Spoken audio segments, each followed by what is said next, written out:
Hello everybody, this is Fernando for the latest Cryptids and Monsters video. Alright, let's go ahead and let's continue the next part 5 from the wonderful book Mysterious Monsters, Fact or Fiction. This one again dealing with chapter 1, and the title is Many People Have Witnessed the Chupacabra. So as we've seen in the other part, it looks like there's some great examples of existence associated with the Chupacabra. This one will actually finish this part of this chapter, and then there'll be another chapter once again dedicated to the Chupacabra as well. So without further ado, let's go ahead and let's start the next segment here. This one is titled DNA Results Inconclusive, and then I'd love to hear, as always, what your own thoughts and comments are associated with this mysterious creature. So this is what it says. Seekers of the goat sucker typically turn to Mr. Soto for assistance and advice. Recently, he entertained a group of 13 members of Beyond Boundaries, a UFO phenomena research group led by Jorge Martin, publisher of the periodical Evidencia Omni. Mr. Soto introduced the visiting scholars to one of his constituents, a woman who had located a goatsucker nesting site. The woman had earlier brought samples of the creature's oddly shaped dung and hair with minute traces of goatsucker flesh attached to the mayor, who promptly sent them for DNA testing. The results proved inconclusive. Despite his laboratory setback, Mr. Soto perseveres, methodically stalking his prey using all techniques available to him. He maintains a thick file devoted to his adversary with depositions for witnesses and experts, photos of the dead livestock and of the baited traps, and his own notes on the case. The victims on Mr. Soto's conscience are many, some 200 innocent animals, several of which he was personally acquainted with, including horses, cattle, sheep, rabbits, peacocks, parakeets, a Doberman Pinscher, and a Rottweiler. Mr. Soto notes that some theorists have speculated that the creature may be the product of gene splicing lab, the abnormal result of industrial pollution, or part of a central intelligence agency plan to destabilize the region. Mr. Soto himself believes that the goatsucker is extraterrestrial, drawn to Puerto Rico by the Arecibo Observatory, the world's largest radio telescope, which nightly receives data from the planets beyond. In my thoughts, I know this is something from another world, he said. Recently, the mayor shared his thoughts with an American television program, Unsolved Mystery, and its host, Hollywood actor Robert Stack. Eyewitness observations, the mayor noted, have provided a profile of the creature that is highly detailed. A cock's crest atop a simian head, large red eyes, a long, lipless mouth with a flickering reptilian tongue, small, attenuated arms that are webbed for flight and that terminate in 3 curved claws, and dorsal spines of iridescent beauty that are capable of changing colors, depending on the goatsucker's prevailing mood. At the mayor's request, Dr. Carlos Soto, no relation, performed autopsies on the dead livestock, and his report tells of deep, precisely inflicted puncture wounds inconsistent with any known animal. The goatsucker apparently has highly specialized teeth of the length and diameter of a common drinking straw with the same efficient liquid-sucking qualities. Dr. Soto observed that the goatsucker's victims show an odd resistance to rigor mortis, and what little blood remains at the crime scenes resists the ordinary tendency to coagulate, thus remaining eminently drinkable. And then the next segment is called Observed at Close Range. Ismael Aquayo, Caranova's chief of civil defense, is a slight-framed, bespectacled public servant who now spends most of his working days pursuing the creature.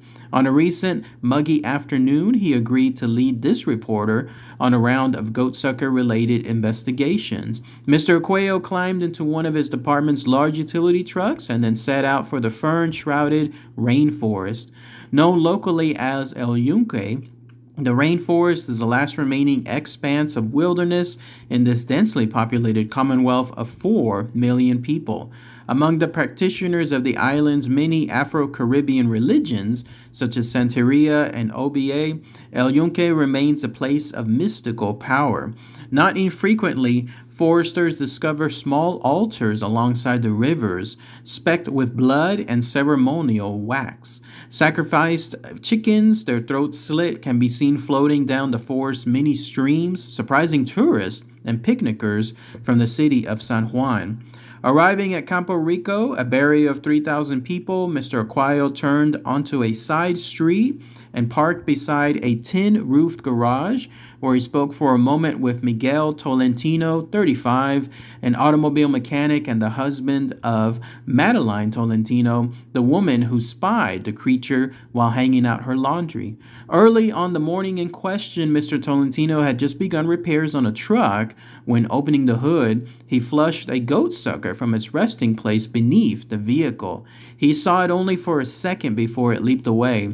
Mr. Tolentino described the goatsucker as bounding with little apparent effort high over the trees, a leap that was later measured at approximately 40 feet. Later that same day, the goatsucker returned to the Tolentino's neighborhood. It paced down the street, walking upright like a man, but slightly crouched. It stopped to stare at Madeline Tolentino with its ovoid eyes. Mrs. Tolentino boldly stared back. Because this remains the longest close proximity sighting of the goatsucker yet recorded, proper import should be given when it comes to Mrs. Tolentino's observation. The goatsucker appeared to be about 3 feet tall. It was brownish to black in color and seemed to have no hair on its abdomen. Its eyes were large and jelly-like with no apparent pupils. It was at this point that the Tolentinos rushed the animal and the goatsucker bounded away. Mrs. Tolentino saw the goatsucker one more time, a rare second sighting, on January 2nd of 1996. She was driving home and smelled a distinct sulfurous indicator of goatsucker activity. Then, gazing up into the sky above her, Mrs. Tolentino spotted it. The goatsucker was floating in the air, rising and dipping almost gracefully like a butterfly, she said. And then the last segment is no end in sight. The Tolentino's encounter is only one of the many entries in Mr. Soto's growing dossier on the goatsucker, which, on the morning after this reporter's excursion with Mr. Aquio, was laid open across the mayor's large polished desk. Sightings and tales of the goatsucker increased daily with, to Mr. Soto's visible discomfort, no end in sight. As a farming community, he said, we can't relax knowing that this goatsucker is out there killing our animals. He could take out a child, a woman, a defenseless man. Something very strange is going on in our town, he said at the close of the interview, and the world simply does not want to accept it. Mr. Soto then laid his hand on the goatsucker file. This thing is not a joke. And then that's it. That basically ends this part, at least with this chapter associated with, this segment of the chapter associated with the Chupacabra. So let's go ahead and let's briefly talk about that here. The segment featured DNA results, which again came back inconclusive. I've read that before and I mentioned that in the video that I did on the Chupacabra. So it's interesting to see that this plays again with regards to that. And then you hear more about the mayor, about Mr. Soto's apparent drive when it comes to him finding out what this thing is and what he can do to stop it, especially because of the large number of animals that are being impacted by that area too. And then you saw some more details associated with theories as to where it came from. Gene splicing lab was one. Another one was a result, almost like a mutation of industrial pollution. That's new. I haven't heard of that part on there. And then the other one that's new as well was the Central Intelligence Agency plan, a CIA, in other words, that was creeping in order to, according to the author, destabilize the region. So that's at least some theories associated with that.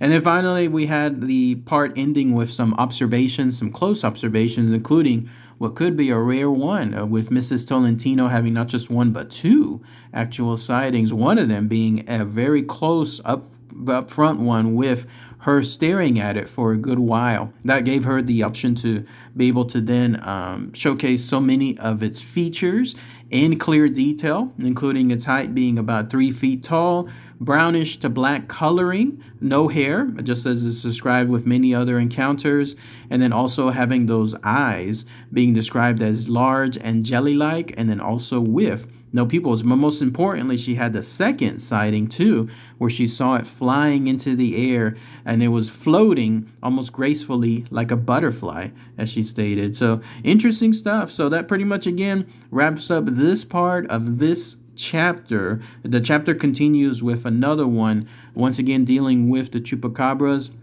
This one will be titled "The Chupacabras is No Ordinary Predator," and so I'll leave that for the next part there. But again, any other comments, anything else to share, please post them below. All right, everybody. Thanks again as always. Take care. Bye.